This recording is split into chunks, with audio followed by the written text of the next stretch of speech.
जय Hind everyone. So welcome to awakening classes. So आज हम एक रैपिड रिवीजन सीरीज कर रहे हैं। 2024-25 के जो भी इंपॉर्टेंट करंट इवेंट्स हुए हैं उनको हम कवर करने की कोशिश करेंगे। मुझे आपके एंड पर सिर्फ 100% कंसंट्रेशन चाहिए। आपने चीजों को सुनना है। देखो, मैं यहाँ पर कुछ भी यहाँ पर पीडीएफ वीडीएफ नहीं लेके आया हूँ जिसमें कुछ आपको लिखा हुआ मिलेगा और मुझे डिक्टेट करना है, ऐसा कुछ नहीं है। मैं कुछ आपको इंपॉर्टेंट करंट बताऊंगा, आपने बस अपने दिमाग में उन चीजों को फिक्स कर लेना। इंपॉर्टेंट मैं यहाँ पर पेन डाउन कर लूंगा, ठीक है। सो बिना टाइम वेस्ट करे अपनी सीरीज को स्टार्ट करते हैं। I need your 100% concentration over here. तो सबसे पहले हम स्टार्ट करते हैं कि हमारे पास 2024 में एक अवार्ड दिया गया। कौन सा अवार्ड दिया गया? जिसको बोलते हैं ज्ञानपीठ अवार्ड। क्या बोला जाता है? ज्ञानपीठ अवार्ड, ठीक है, जिसको ज्ञानपीठ अवार्ड भी बोलते हैं। ये दिए गए 2024 में। किन किन पर्सनैलिटीज को मिला है? दो पर्सनैलिटीज को मिला। एक तो उर्दू के पोइट हैं। उर्दू के पोइट का क्या नाम है? गुलजार सर। गुलजार का नाम आपने सुना होगा, बहुत फेमस पोइट है, उर्दू पोइट। एक इनको मिला है और दूसरा एक संस्कृत के स्कॉलर है जिनका नाम है जगत गुरु राम भद्राचार्य। जगत गुरु राम भद्राचार्य, इनको भी आपने देखा होगा। तो इन दोनों को बेसिकली क्या मिला है? 2024 का ज्ञानपीठ अवार्ड, ठीक है। रट लेना, सबसे इंपॉर्टेंट अवार्ड है जो इस फील्ड में दिया जाता है। गुलजार साहब को दिया गया, उर्दू पोइट और संस्कृत स्कॉलर जो है जगत गुरु राम भद्राचार्य को इस बार का ज्ञानपीठ अवार्ड दिया गया, ठीक है। सेकंड, आपको ऑस्कर का तो पता है ना। ऑस्कर अवार्ड जो है सबसे फेमस अवार्ड है। ऑस्कर अवार्ड दिए गए। ऑस्कर अवार्ड्स को हम एकेडमी अवार्ड भी बोलते हैं। कौन से नंबर के थे? 96 नंबर के, ठीक है। अब इनके कुछ चीजें आपने याद रखें। देखो, आप सबको पता है मूवी आई थी, बहुत फेमस हुई। कौन सी मूवी थी? ओपनहाइमर, ठीक है। ओपनहाइमर मूवी आई, बहुत फेमस मूवी थी। इस मूवी के अराउंड ही सारे अवार्ड ऑलमोस्ट ऑस्कर के मिले। जैसे अगर बेस्ट मूवी जो है, बेस्ट फिल्म का अवार्ड किसको मिला? तो ओपनहाइमर को मिला। ये आपने रट लिया। अब बेस्ट एक्टर का अवार्ड किसको मिला? इसी मूवी के एक्टर को मिला। ओपनहाइमर के एक्टर को ही मिला। उनका नाम आपने याद रखना है, सिलियन मॉर्फी को। किसको मिला? सिलियन मॉर्फी को मिला। ओपनहाइमर के लिए इनको बेस्ट एक्टर का अवार्ड मिला, ठीक है। बेस्ट डायरेक्टर अगर पूछ लेते हैं एग्जाम में, बेस्ट डायरेक्टर का अवार्ड किसी को मिला? तो इसी मूवी के डायरेक्टर को मिला। उनका नाम है क्रिस्टोफर नोलन। क्रिस्टोफर नोलन को मिला किसका अवार्ड? बेस्ट डायरेक्टर का, ठीक है। और अगर पूछे कि बेस्ट एक्ट्रेस, यही चार इंपॉर्टेंट चीजें पूछता है। अगर पूछे बेस्ट एक्ट्रेस का अवार्ड ऑस्कर में किसको मिला, तो बेस्ट एक्ट्रेस का अवार्ड मिला है एमा स्टोन को। किसको मिला है? एमा स्टोन को। एमा स्टोन याद कर लो। लेकिन ये इस मूवी के लिए नहीं मिला। इनको किसके लिए मिला है? पुअर थिंग्स के लिए। किसके लिए मिला है? पुअर थिंग्स के लिए, ठीक है। ऑस्कर इज वेरी इंपॉर्टेंट, इसके लिए एग्जाम में क्वेश्चन पूछा जा सकता है। ऑस्कर में बेस्ट फिल्म कौन सी रही? ओपनहाइमर। बेस्ट एक्टर कौन रहे? सिलियन मॉर्फी, इसी मूवी के एक्टर हैं ओपनहाइमर के। बेस्ट डायरेक्टर कौन रहे? क्रिस्टोफर नोलन, इसी मूवी के हैं ओपनहाइमर के। बेस्ट एक्ट्रेस किसको मिला? एमा स्टोन को मिला। किसके मिला? पुअर थिंग्स के लिए। मैं इतनी चीजें भी अगर आप ऑस्कर के बारे में याद रखोगे तो आपका एग्जाम में काम बन जाएगा, ठीक है। This is clear. देखो, आपको इस तरह से बस चीजें अभी रिवीजन हो रही है। इंपॉर्टेंट चीजें एग्जाम ओरिएंटेड में बता रहा हूं, वो आपने अपने दिमाग में फिक्स कर देनी है, ठीक है। और एक और सबसे इंपॉर्टेंट करंट अफेयर में मान सकता हूं, वर्ल्ड का पहला, पूरे वर्ल्ड में सबसे पहला ओम टेम्पल, ओम शेप में टेम्पल बना है। ओम शेप में एक टेम्पल बना है, ठीक है। ओम शेप में एक टेम्पल बना है। वर्ल्ड का फेमस ओम टेम्पल जो है, ये कहां पर बना है? एग्जाम में पूछा जा सकता है। तो कहां पर बना है? पाली, राजस्थान में। कहां पर बना है? पाली, राजस्थान में, ठीक है। पाली, राजस्थान में वर्ल्ड का फेमस फर्स्ट और फेमस ओम टेम्पल जो है, पूछे कहां पर बना है? पाली, राजस्थान में। इसका नाम है ओमकार टेम्पल। क्या नाम है? ओमकार टेम्पल, ठीक है। और अगर पूछे कौन से स्टाइल में बना है, तो नागरा स्टाइल में बना है। देखो, नागरा स्टाइल कुछ नहीं है, जो इंडिया में टेम्पल की फॉर्मेशन होती है ना, टेम्पल की फॉर्मेशन जो नॉर्दर्न इंडिया में टेम्पल बने, जितने भी हमारे नॉर्दर्न इंडिया में टेम्पल है, वो जिस स्टाइल से बनते हैं उसका नाम है नागरा स्टाइल। और जो हमारे पास साउदर्न इंडिया में बनते हैं उनका द्रविड़ा स्टाइल है, ठीक है। तो नागरा स्टाइल ऊपर है, तो आपने ये याद रखना है कि नागरा स्टाइल के टेम्पल्स है कौन सा, क्योंकि राजस्थान ऊपर वाली बेल्ट में पड़ता है। तो ओम टेम्पल जो है, वर्ल्ड का फर्स्ट ओम टेम्पल कहां पर बना है? राजस्थान में बना है। इसका नाम है ओमकार टेम्पल। और कहां पर बना है? पाली, राजस्थान में बना है। इतना आपने याद रखना है, ठीक है। आप कुछ इंपॉर्टेंट अपॉइंटमेंट जो इस साल की हुई है वो देख लेते हैं, जो बहुत इंपॉर्टेंट है। बाकी धीरे धीरे कवर करेंगे। देखो, 16th फाइनेंस कमीशन जो है, 16th फाइनेंस कमीशन के चेयरमैन किसको चुना गया? 16th फाइनेंस कमीशन के चेयरमैन किसको चुना गया है? ये इंपॉर्टेंट क्वेश्चन है, एग्जाम में पूछे जाने की प्रोबेबिलिटी है। तो अरविंद सर को आपने याद रखना है। किसको? अरविंद। मेरे टीचर का नाम है तो मुझे याद रहेगा अरविंद। नाम, पूरा नाम छोड़ो, अरविंद याद कर लो कि 16th फाइनेंस कमीशन के जो अगर चेयरमैन चुने गए तो आप नाम याद रखो कि किसको चुना गया है? अरविंद को चुना गया है, ठीक है। इतना याद कर लोगे। उसके बाद अभी जो है इसरो के चेयरपर्सन चुने गए ना, इसरो के चेयरमैन रिसेंटली अपॉइंट हुए। न्यू चेयरमैन कौन अपॉइंट हुए हैं? वी नारायणन। कौन अपॉइंट हुए? V Narayanan. These are the very important appointment, ये आपने रट लेनी है एग्जाम के लिए। तो वी नारायणन को चुना गया है as the chairman of ISRO, ठीक है। इससे पहले कौन थे? एस सोमनाथ, ये आप सबको पता है, ठीक है। उसके बाद इंपॉर्टेंट क्या है? मैंने आपको कुछ चीजें बताई थी, ये मैंने अपने लास्ट लेक्चर में करंट में बताया। National human rights commission, national human rights commission के चेयरपर्सन किसको चुना गया है?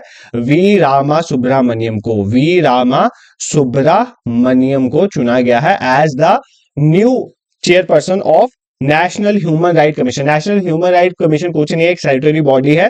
स्टैट्यूटरी बॉडी मतलब एक एक्ट ऑफ द पार्लियामेंट के थ्रू बनी हुई है, जिसका काम है ह्यूमन राइट्स को प्रोटेक्ट करना इंडिया में, ठीक है। Protection of human right act 1993 के तहत बनी हुई। ये सब चीजें आपको पता होनी चाहिए, आपने कोर्ट का एग्जाम देना है तो जो जॉब रिलेटेड अवेयरनेस वाली प्लेलिस्ट है उसमें लेक्चर्स लगा लो, ये चीजें आपको समझ आ जाएंगी क्या है। इसी तरह नेशनल लीगल सर्विसेज अथॉरिटी होती है इंडिया में। सेंट्रल लेवल पे जो लीगल सर्विसेज हैं वो फ्रीली प्रोवाइड हो लोगों को, जैसे जो गरीब लोग हैं या जो अफोर्ड नहीं कर सकते, जो पर्सन विद डिसेबिलिटीज वाले हैं, ठीक है, उन सबको फ्री लीगल सर्विसेज प्रोवाइड करने के एक नेशनल लीगल सर्विस अथॉरिटी है। तो उसके भी अभी रिसेंटली एग्जीक्यूटिव चेयरमैन चुने गए। तो कौन चुने गए हैं? भूषण, नाम याद कर लो, भूषण रामकृष्ण गवाई, ठीक है, भूषण रामकृष्ण गवाई। एग्जाम में ऐसे भी आ सकता है BR गवाई, तो कंफ्यूज मत हो जाना, भूषण रामकृष्ण गवाई इनका पूरा नाम है। ये चुने गए as the executive chairman of national legal services authority. देखो मैं अभी कुछ इंपॉर्टेंट बताऊंगा क्योंकि ये सीरीज में कुछ और लेक्चर्स भी आएंगे, उसमें भी हम कवर करें। जैसे फॉर एग्जाम्पल हमारे कंट्रोलर एंड ऑडिटर जनरल कौन चुनेंगे, ये मैंने आपको बताया था। कंट्रोलर एंड ऑडिटर जनरल कौन चुनेंगे, तो आपने नाम याद कर लेना, के संजय मूर्ति, ये याद हो जाएगा, मुश्किल नहीं है। के संजय मूर्ति जो है ये रिसेंटली कैग चुने गए, controller auditor general of India, जिनका काम क्या होता है? सबके अकाउंट्स को चेक करना। इसी तरह कोर्ट रिलेटेड ये भी पूछा जा सकता है, national commission for women, women के राइट को प्रोटेक्ट करने के लिए एक होती है नेशनल कमीशन फॉर वुमेन। इसके चेयरपर्सन किसको चुना गया है? तो विजया किशोर जी को चुना गया। किसको चुना गया है? विजया किशोर राहतारकर को चुना गया, विजया किशोर राहतारकर को चुना गया, ठीक है। ये नाम भी आप याद कर लोगे, इंपॉर्टेंट है, मुझे लगता है एग्जाम में पूछा जा सकता है। सर हम इतनी चीजें कैसे याद करेंगे? You have to, these are the important appointment. ऐसे तो साल में बहुत सारी अपॉइंटमेंट्स हुई हैं, ठीक है। उसके बाद 51st chief justice of India, बार बार इसलिए करवाता हूं, इंपॉर्टेंट है। अभी जो present chief justice of India 51st number के, ये पूछा जा सकता है कौन है? जस्टिस संजीव खन्ना, नाम याद कर लो, justice Sanjiv Khanna. Comment section में मुझे बताओ अभी जम्मू कश्मीर के चीफ जस्टिस कौन है? जम्मू कश्मीर के चीफ जस्टिस कौन है? अभी मुझे कमेंट सेक्शन में इस क्वेश्चन का आंसर दो। This is an important question, exam में पूछा जा सकता है, ठीक है।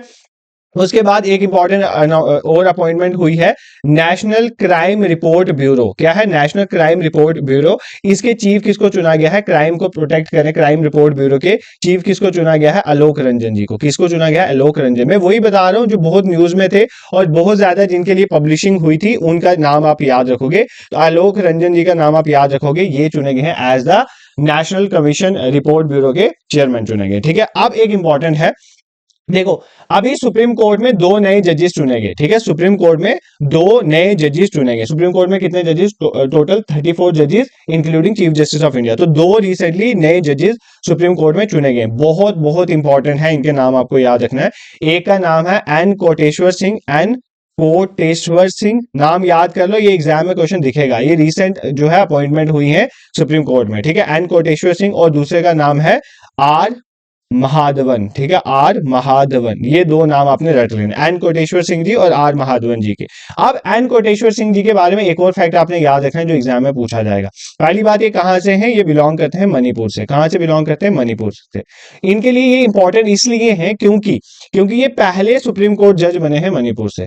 तो पहले सुप्रीम कोर्ट जज बने हैं मणिपुर से, तो आप इसकी इंपॉर्टेंस समझ ही गए होंगे। तो ये 2 नाम आपने याद कर लेने, एन कोटेश्वर सिंह और आर महाधवन। 2 रिसेंट अपॉइंटमेंट हुए हैं कहां पर? सुप्रीम कोर्ट एज जजेस, जिसमें एन कोटेश्वर सिंह मणिपुर से हैं, जिनके बारे में इसलिए मैंने आपको बताया क्योंकि ये पहले चुने गए हैं मणिपुर स्टेट से, तो इसलिए आपके लिए ये इंपॉर्टेंट हो जाता है। आप मुझे कमेंट सेक्शन में बता देना कि आर महाधवन कहां से बिलोंग करते हैं, ठीक है, कौन सी स्टेट से बिलोंग करते हैं, या मुझे कमेंट सेक्शन में बता सकते हैं, ठीक है। तो कौन कौन सी इंपॉर्टेंट, देखो ऐसे ही करेंगे, एक ही बार सभी अपॉइंटमेंट बताऊंगा ना, तुमने कंफ्यूज हो जाना है। जैसे मेरे दिमाग में चल रहा है कि वो उसके रिलेटेड एग्जाम में क्वेश्चन पूछता है कि कौन कौन सी गवर्नमेंट की स्कीम्स है। मैं नेक्स्ट लेक्चर जो है इसी सीरीज में स्कीम्स भी इस तरह से आपको इंपॉर्टेंट बता दूंगा।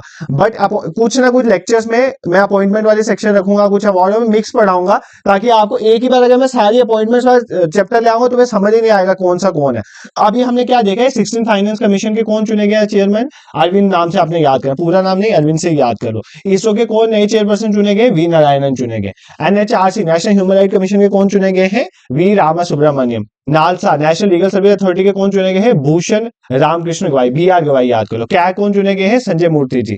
नेशनल कमीशन ऑफ वुमेन और विजय किशोर हताकर, ये नाम आपने याद रखें। 51st chief justice of India Sanjiv Khanna, justice Sanjiv Khanna, ठीक है। NCRB national crime report bureau Alok Ranjan ji, वो न्यूज में इसलिए मैं बताया और तो मुझे प्रोबेबिलिटी कम लग रही है पूछेगा। और सुप्रीम कोर्ट के 2 जजेस जो है रिसेंट अपॉइंट हुए, एक एन कोटेश्वर सिंह जो मणिपुर से, और आर महाधवन जो आप मुझे कमेंट सेक्शन में बताओगे, ठीक है। I hope this is clear to you. कुछ इंपॉर्टेंट अपॉइंटमेंट जो मुझे लगता है एग्जाम में पूछी जा सकती थी वो मैंने आपको बता दिया, ठीक है। आप पिछले साल नाटो बहुत न्यूज में है, इसी साल पिछले साल की बात है, नाटो बहुत न्यूज में रहा। क्यों न्यूज में रहा? क्योंकि रशिया यूक्रेन वॉर हुई इसी नाटो के चक्कर में, ठीक है। तो NATO is North Atlantic Treaty Organization, ठीक है। एक ट्रीटी है, मतलब यूएसए और डिफरेंट यूरोपियन कंट्रीज की एक ट्रीटी है, जिसके तहत अगर एक पे वॉर होगी तो सारे पड़ जाएंगे बीच में, ठीक है। इसका आर्टिकल 5 कहता है।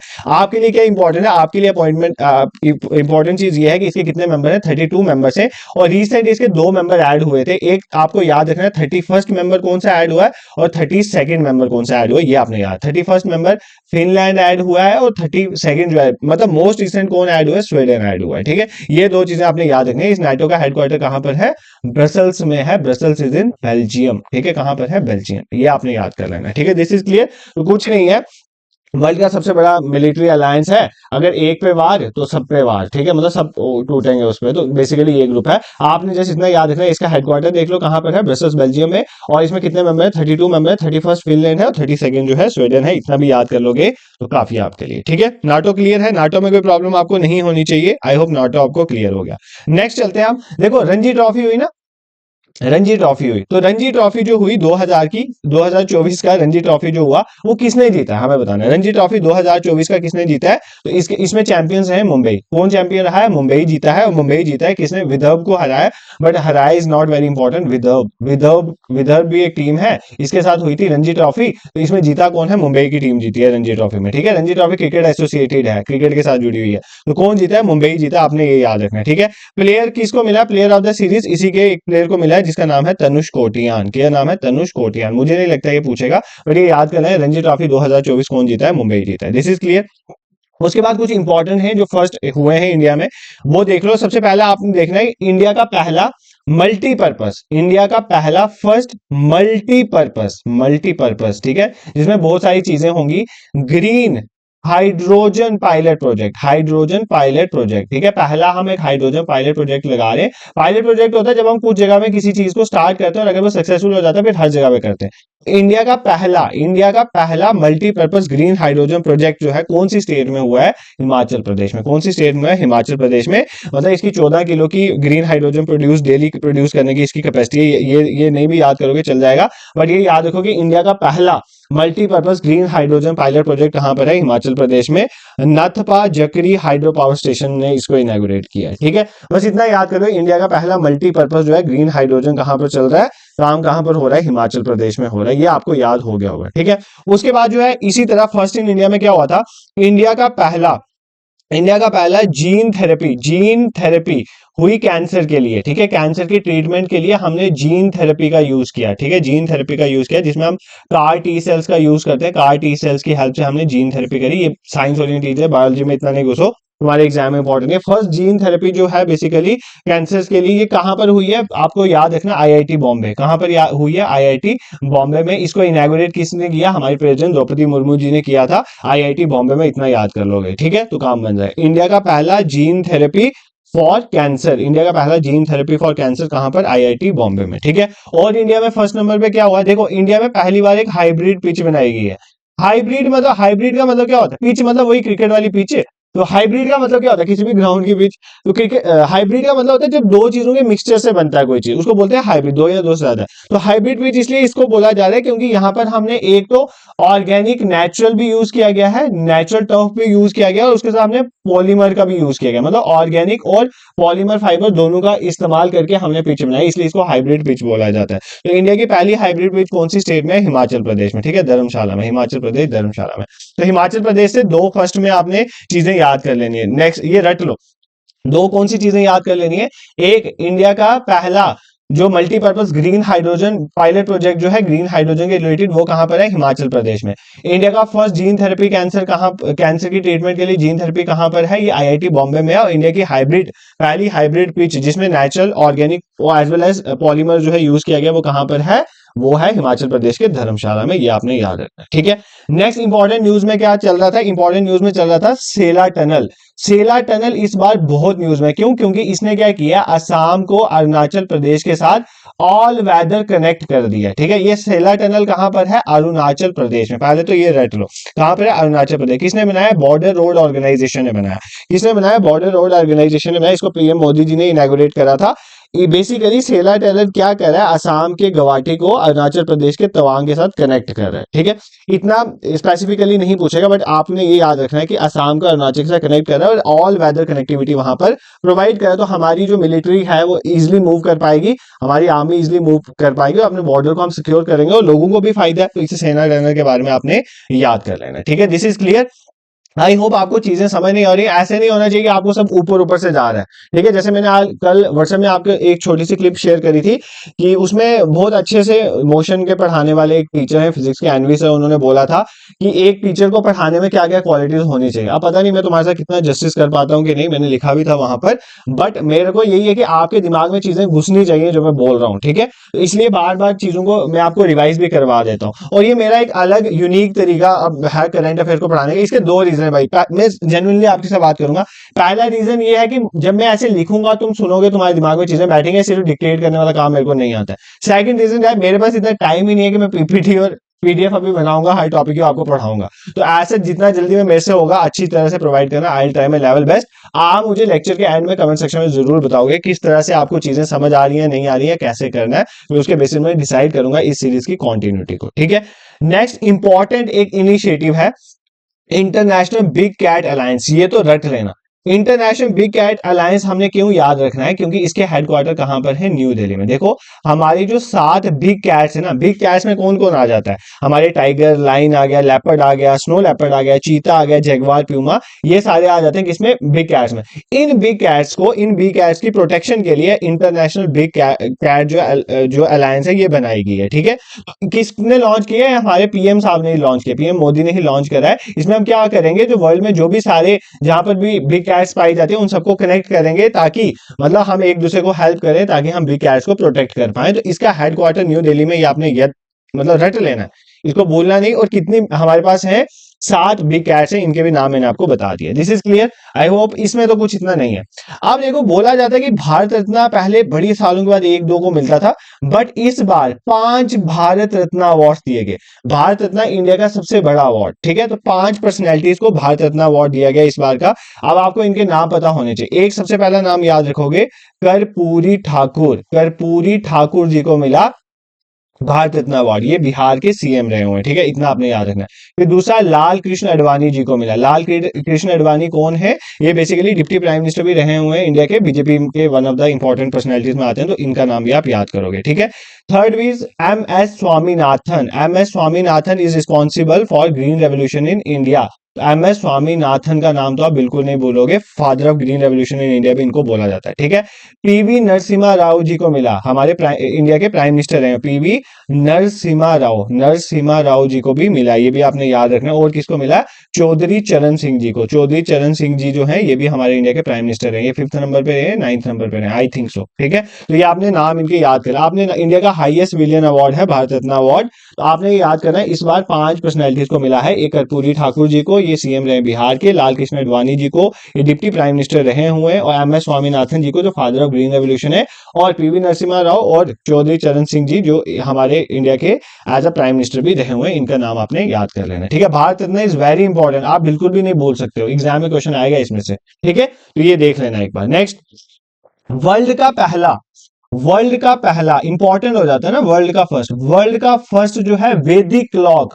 वैदिक क्लॉक मतलब जो हिंदुइज्म के रिलीजियस रिचुअल्स को बताएगा ना, उसके बारे में बेसिकली है। तो वैदिक क्लॉक, वर्ल्ड का पहला वैदिक क्लॉक जो है कहां पर इस्टेब्लिश हुआ है, ये आपको पता होना चाहिए। ये हुआ है उज्जैन, मध्य प्रदेश में। कहां पर हुआ है?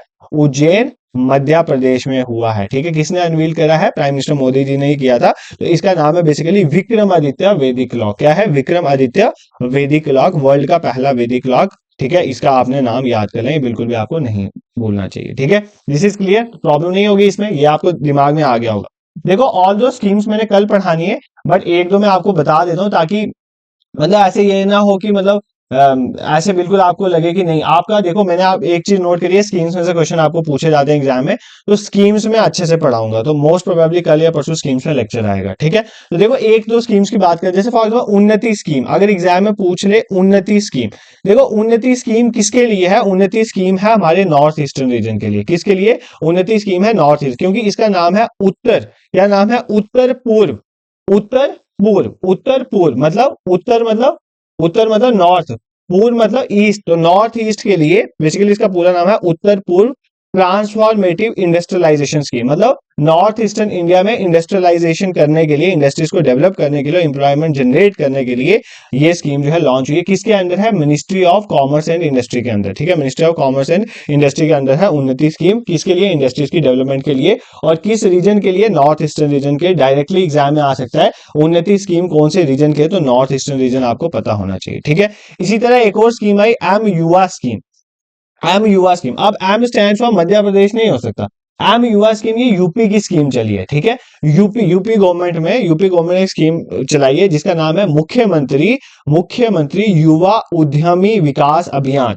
उद्यमी विकास अभियान मतलब एंटरप्रेन्योर, यंग एंटरप्रेन्योर, जैसे एंटरप्रेन्योर क्या होता है? जो अपना कोई बिजनेस स्टार्ट करे। यंग एंटरप्रेन्योर को सपोर्ट करने के लिए ये शुरू की गई है। हर साल इसमें 1 लाख यंग एंटरप्रेन्योर को मतलब क्रिएट किया जाएगा, जिसमें हर एक बंदे को 5-5 लाख रुपया लोन, मतलब इंटरेस्ट फ्री लोन दिया जाएगा, ताकि वो अपनी कुछ स्टार्ट करें। ठीक है, दिस इज क्लियर। तो ये आपको पता होना चाहिए एम युवा स्कीम। दो ही स्कीमें बताई आज, क्योंकि स्कीम्स मैंने बाद में पढ़ाई। तो उन्नति स्कीम देखी नॉर्थ ईस्टर्न रीजन की डेवलपमेंट के लिए, एम युवा स्कीम देखी हमने यूपी गवर्नमेंट की स्कीम है ये। दिस इज क्लियर, तो यहाँ पर कोई प्रॉब्लम नहीं होनी चाहिए। ठीक है, देखो एक तो इंपॉर्टेंट चीज, अभी थोड़ा दिमाग को फ्रेश कर लेते हैं, काफी हो गया। देखो सबसे एक इंपॉर्टेंट चीज आपके लिए ये है कि बहुत सारे बच्चे मुझे कमेंट करें और मुझे मैसेजेस भी आ रहे हैं जो मेरे टीम मेंबर्स के द्वारा, कि आप लोग बोल रहे हो मॉक टेस्ट के बारे में। देखो यार, एक तो आप गूगल में जाओ, अवेकनिंग classes.in लिखो। ठीक है, हमारी ऑफिशियल वेबसाइट आपको दिख जाएगी, वहां पर आपको सेक्शनल और फुल लेंथ मॉक टेस्ट दोनों ही जूनियर असिस्टेंट के अवेलेबल हैं। ठीक है, 14 टेस्ट वहां पर मैंने अपलोड किए हुए हैं, आप जाके उन टेस्ट का बेनिफिट उठाओ। वो टेस्ट बिल्कुल एग्जाम ओरिएंटेड है। बाकी उसके बाद अगर आप लोग मुझे इन फ्यूचर डिमांड करोगे, क्योंकि अगर एक बार आप वो टेस्ट जाके देख लेना, आपको पता चल जाएगा बिल्कुल एग्जाम ओरिएंटेड टेस्ट है। और अगर आप इन फ्यूचर डिमांड करोगे कि मुझे मतलब हमें ऐसा OMR बेस्ड टेस्ट प्रैक्टिस करें, तो मुझे बता देना, फिर I will try to arrange 4 to 5 full length mock test for you also. ठीक है, अभी फिलहाल आप वहां पर जाके इस टेस्ट में इनरोल करो, इनरोलमेंट प्राइसेस कुछ भी नहीं है, जाके देख के पता चल जाएगा आपको। ठीक है, एक चीज तो ये। दूसरी चीज, अब आपका एग्जाम देखो यार, सबको पता है एग्जाम अब कोई इतना दूर नहीं है, 1 महीने का ही डिफरेंस है। तो अब आपको क्या करना चाहिए कि मतलब थोड़ा मतलब एक स्मार्ट वर्क करना चाहिए। स्मार्ट वर्क मतलब फॉर एग्जांपल जैसे अब जॉब रिलेटेड अवेयरनेस की जिसने अभी तक कुछ भी नहीं पढ़ा है, तो I highly recommend to all कि प्लेलिस्ट में जाओ और वहां पर एक प्लेलिस्ट पड़ी हुई है job related awareness junior assistant की। ठीक है, उसके सारे लेक्चर लगा लो, मैं आपको एश्योरेंस देता हूँ वहां से रेप्लिकेट होंगे एग्जाम में क्वेश्चन। ठीक है, क्योंकि मैंने बड़ी मेहनत करी उस प्लेलिस्ट में, ऑल दो मैं रिवीजन सेशंस भी लाऊंगा। बट अगर आप वेट कर रहे हो कि कहां से स्टार्ट करें, क्या करना है, तो वहां से जाके करोगे तुम्हें सब समझ आ जाएगा। तो जिसने कहीं से भी पढ़ा हुआ है तब भी मैं रिकमेंड करूंगा वहां से जरूर देख लेना, क्योंकि बहुत अच्छे से मैंने चीजों को रिवाइज करवाया। ठीक है, बाकी जनरल इंग्लिश के लेक्चर्स तो आ रहे हैं, करंट अफेयर्स में भी आपके साथ पढ़ा ही रहा हूं। ठीक है, इसके बाद रह गया कंप्यूटर, तो कंप्यूटर की बहुत सारी वीडियोस मैंने अपलोड करी। कंप्यूटर की playlist is sufficient for your exam. इसके साथ अगर अरिहंत को सप्लीमेंट कर लेते हो, अरिहंत की बुक को। ठीक है, तो बाकी इतने ही डाउट्स आपके थे तो मैंने यहाँ पर क्लियर कर लिए। बाकी आप पीवाईक्यूज देखो, यहाँ पर प्रैक्टिस करो, कुछ करंट अफेयर्स यहाँ से पढ़ो और टेस्ट दो। बाकी इससे ज्यादा ऐसे ही प्रैक्टिस की जाती है, तो स्मार्टली चीजों को आप करोगे। ठीक है, अब का जो करंट अफेयर बता रहा हूँ, this is very important current, मुझे लगता है एग्जाम में पूछा जा सकता है। इंडिया का पहला केबल स्टेड, केबल पे खड़ा हुआ, केबल के खड़ा हुआ रेल ब्रिज, कौन सा? रेल का ब्रिज, जिसके ऊपर रेल चलेगी, रेल ब्रिज कहां पर है? कहां पर है? रियासी में है, रियासी में है। क्या नाम है इसका? अंजी खाद ब्रिज। क्या नाम है? अंजी खाद ब्रिज। सबने देखा होगा इस ब्रिज को, तो अंजी खाद ब्रिज को याद कर लेना। ठीक है, अंजी खाद ब्रिज कौन सा है? इंडिया का पहला केबल स्टेट, इंडिया का पहला केबल स्टेट रेल ब्रिज। देखो ना, रेल, वो रेल क्रॉस हुई थी ना अभी, तो देखा था ना, अंजी खाद ब्रिज का नाम आप याद कर लेना। ठीक है, कहां पर है? जम्मू कश्मीर में, इतना याद करो, अंजी खास ब्रिज इसका नाम है। बट एग्जाम में अगर पूछे इंडिया का पहला खाली केबल स्टेट ब्रिज, मतलब जहां पर वो ये उसके लिए नहीं है इंडिया का, सॉरी पहला नहीं है, इंडिया में बहुत सारे केबल स्टेट ब्रिज है, पहला कैसे हो सकता है? इंडिया का सबसे लंबा, इंडिया का longest cable stayed bridge India का सबसे लंबा, इसके ऊपर गाड़ियां वाड़ियां चलेंगी। तो ये कहां पर है? बेसिकली ये गुजरात में है। कहां पर है? गुजरात में है, ठीक है। इसको प्राइम मिनिस्टर मोदी जी ने इनॉग्रेट करा था। इसका ब्रिज का नाम है सुदर्शन सेतु। क्या नाम है? सुदर्शन सेतु, सुदर्शन सेतु, सुदर्शन सेतु। देखो जो द्वारका है ना, द्वारका सबमर्ज हो गई है, तो द्वारका में एक बेहद द्वारका आइलैंड है, ठीक है, गुजरात के कोस्ट में एक बेहद द्वारका आइलैंड है, उसको जो गुजरात का रीजन है उसमें एक है ओखा मेनलैंड। किसको कनेक्ट कर रहा है? ओखा मेनलैंड को। बहुत सारे लोग, इसके फोटोज भी बहुत वायरल हुए हैं पिछले दिनों में। एंड बेहद द्वारका आइलैंड, इन दोनों को कनेक्ट किया है किसने? इस सुदर्शन सेतु ने। इंडिया का ये longest basically cable stayed, cable की हेल्प से, ऊपर से ऐसे केबल्स होती है ना, ब्रिज को इन्होंने पकड़ा होता है, केबल स्टेट ब्रिज बना है, ठीक है। इसका आपने नाम याद करें, सुदर्शन। इसकी लेंथ नियर अबाउट 2.32 किलोमीटर है, ठीक है, रट लेना। आप मुझे इसकी लेंथ बता देना, इसकी लेंथ आप मुझे कमेंट्स में बता देना। अंजी खाद ब्रिज, इसकी हाइट भी बताएंगे, हाइट की तो रेलिवेंस है इसमें, ठीक है। और इसके इंपॉर्टेंट कैरेक्टरिस्टिक्स पढ़ लेना यार। इंडिया का पहला रेल ब्रिज जो है, केबल स्टेट जो है, जी खाद ब्रिज, इसके बारे में पढ़ लेना सारा, ये इंपॉर्टेंट है, एग्जाम में पूछेगा। और इंडिया का सबसे लंबा केबल स्टेट ब्रिज अगर कोई पूछे तो उसका नाम आप याद रखो, सुदर्शन सेतु, गुजरात में है। गुजरात का जो ओखा मेनलैंड है उसको, उसके पास ही बेहद द्वारका आइलैंड के साथ कनेक्ट करता है, और इसकी लेंथ जो है 2.32 किलोमीटर है। ये चीज भी आप रख लोगे, ठीक है। This is clear. कुछ यहाँ पर आपको प्रॉब्लम नहीं होनी चाहिए, ठीक है। आई होप आपको समझ आया होगा। अब एक और इंपॉर्टेंट चीज हुई कि इंडिया की एक स्टेट बनी, जो पहली स्टेट बनी जिसने यूनिफॉर्म सिविल कोड को लाया। तो कौन सी स्टेट ने लाया? पहली अभी इसने लाया, इंडिया की फर्स्ट स्टेट जिसने after independence uniform civil code को लाया। किसने लाया? उत्तराखंड ने लाया। ये सबको पता है यार, किसने लाया? उत्तराखंड ने लाया, बहुत न्यूज में थी। देखो इंडिपेंडेंस से पहले की अगर मैं बात करूं ना, इंडिपेंडेंस से पहले गोवा के पास यूनिफॉर्म सिविल कोड था, लेकिन इंडिपेंडेंस के बाद जो पहली स्टेट बनी है जिसमें यूनिफॉर्म सिविल कोड की बात हुई है, मतलब यूनिफॉर्म सिविल कोड जिसने इंप्लीमेंट करा है, वो कौन सी है? उत्तराखंड। ये चीज रट लेना, एग्जाम में क्वेश्चन पूछा जा सकता है, ठीक है।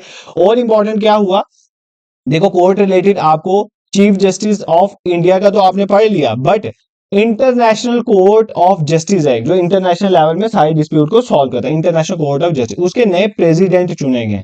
ये भी कोर्ट रिलेटेड था, ऑल्दो इंडिया के नहीं है, बट फिर भी आपको पता होना चाहिए कि इंटरनेशनल कोर्ट ऑफ जस्टिस के नए प्रेसिडेंट जो है वो कौन चुने गए हैं? लेबनान के। पहली बात तो कंट्री देख लो कहां पर, कहां के हैं ये? लेबनान के। और इनका नाम क्या है?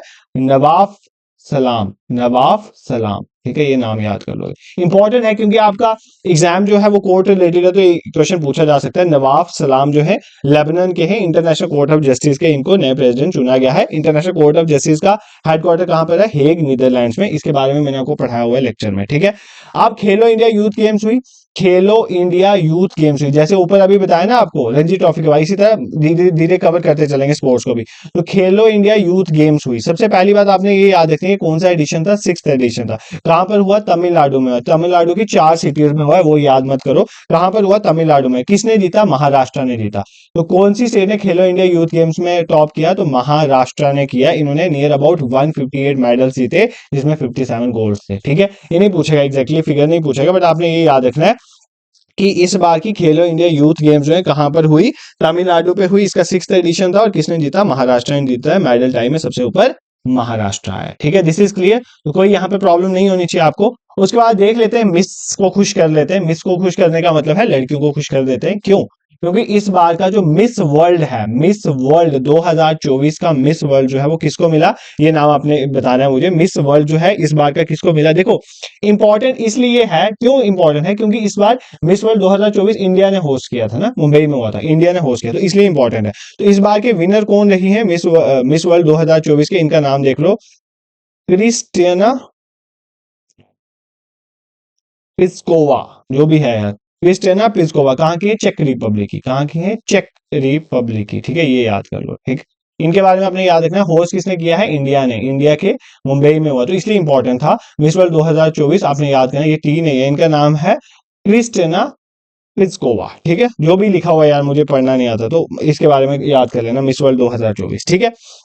अब देखो मिस वर्ल्ड 2024 क्या काम बन जाएगा? नहीं, मिस यूनिवर्स भी तो पता होना चाहिए ना, मिस यूनिवर्स जो है 2024, ये किसको मिला? ये भी इंडियन नहीं है, ये भी इंडियन नहीं है, ये डेनमार्क की, इनका नाम है विक्टोरिया, विक्टोरिया जेर, पता नहीं क्या है यार, इतने मुश्किल मुश्किल नाम रख लेते हैं यार, थिलविक, विक्टोरिया जेर थिलविक, इतने सिंपल सिंपल नाम नहीं याद होते यार, विक्टोरिया जेर थिलविक, ये विक्टोरिया से याद कर लो, दिख जाएगा एग्जाम में तो लगा देना। मिस यूनिवर्स, आप देखो जैसे इंडिया की बात करें, miss universe India, miss universe India किसको मिला 2024 का? देखो जैसे मिस वर्ल्ड होता है ना, इसी तरह मिस इंडिया भी होता है, मिस यूनिवर्स होता है, उसी तरह मिस यूनिवर्स इंडिया का भी होता है।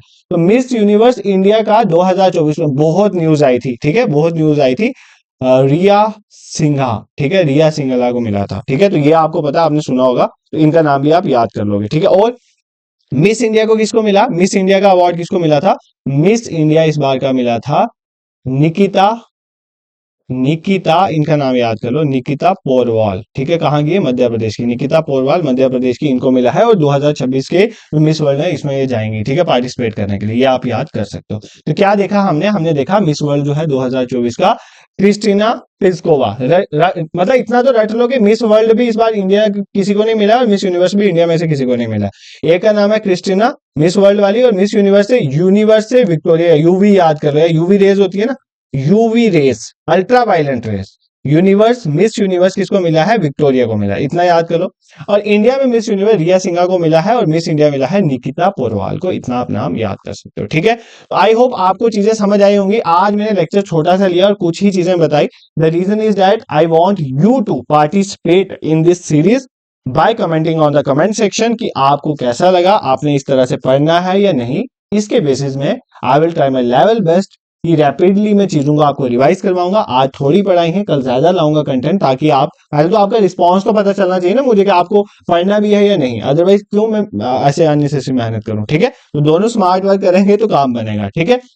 बाकी अगर आपको ये पसंद आया, यू जेन्युइनली लाइक इट, अगर है ये, तो आप मुझे सब्सक्राइब कर सकते हो यूट्यूब पे, और शेयर भी कर सकते हो उनके साथ जो प्रिपरेशन कर रहे हो। देखो आप एक चीज जेन्युइनली सोचना, आप लोग पेड कोर्सेज में जाते हो, वो परचेज करते हो, उनके मतलब वो भी शेयर भी करते हो ये वो, और बाद में पछताते भी हो कि हमने क्यों खरीदा, हमें वहां पे समझ नहीं आया। मैं किसी की वो नहीं कर रहा, अच्छा पढ़ाते हैं सब, बट मेरे को मैसेजेस आते हैं, मैं इसलिए बोल रहा हूँ। अगर आपको YouTube में फ्री अच्छी चीज मिल सकती है तो आप उसको क्यों नहीं बूस्ट करते हो? मतलब सोचने वाली बात है, ठीक है। मैंने आपको कंफ्यूजन में डाल दिया, आप सोच के ना शेयर कर देना अगर करना हुआ। This it for today. और बाकी अगर आपको इसी तरह करंट अफेयर्स चाहिए, हमारे इंस्टाग्राम और फेसबुक हैंडल है, दोनों के लिंक में डिस्क्रिप्शन में डाल दूंगा, वहां पर डेली करंट अफेयर्स की स्लाइड शेयर होती है, वहां से आप देख सकते हो। प्लस टेलीग्राम पे पीडीएफ वगैरह हम शेयर करते हैं, व्हाट्सएप में कोई भी इंपॉर्टेंट अनाउंसमेंट है शेयर कर देता हूँ, तो आपको ज्वाइन करना चाहिए, हमारे साथ जुड़ना चाहिए इन चीजों के द्वारा।